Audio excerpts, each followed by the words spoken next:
Hi, I'm Emmett Reed, Executive Director of the Florida Healthcare Association. Welcome to a special edition of FHCA's Provider Program. As Congress and the White House continue looking at ways to reduce the nation's deficit, long-term care providers are doing our part to stand up for America's greatest generation who can no longer care for themselves.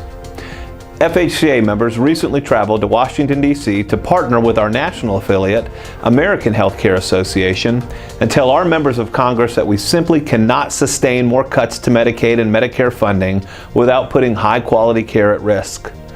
Florida's long-term care providers are already struggling under a $187.5 million cut to Medicaid funding for nursing home care that was passed by state legislators last session.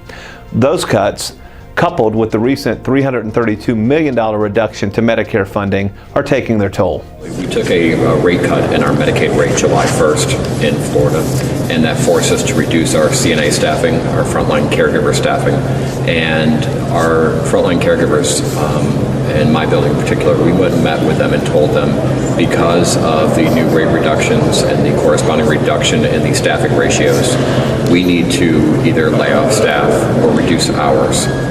So we changed our schedules from 40 hours per working week to 37.5 hours per working week. The CNAs globally voted on doing that on their own and said we don't want anybody to be laid off. And if by reducing our hours by 2.5 hours each week or 5 hours per pay period, that prevents any layoffs, then we're all for it.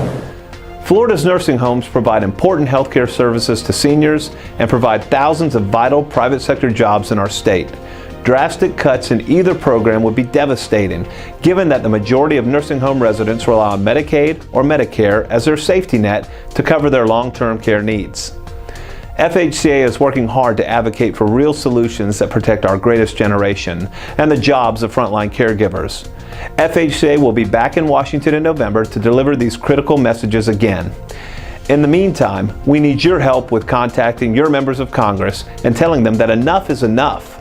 Visit the FHCA website and click on the Care, Not Cuts image on the home page. Send an email to your member of Congress and have your voice heard. Share that link with residents, their families, caregivers, and others who support quality long-term care in Florida. Time is of the essence, as the final decisions will be made by November 23rd. Please take action today. Until next time, I'm Emmett Reed, keeping you informed about the critical issues that impact long-term care and the providers we represent.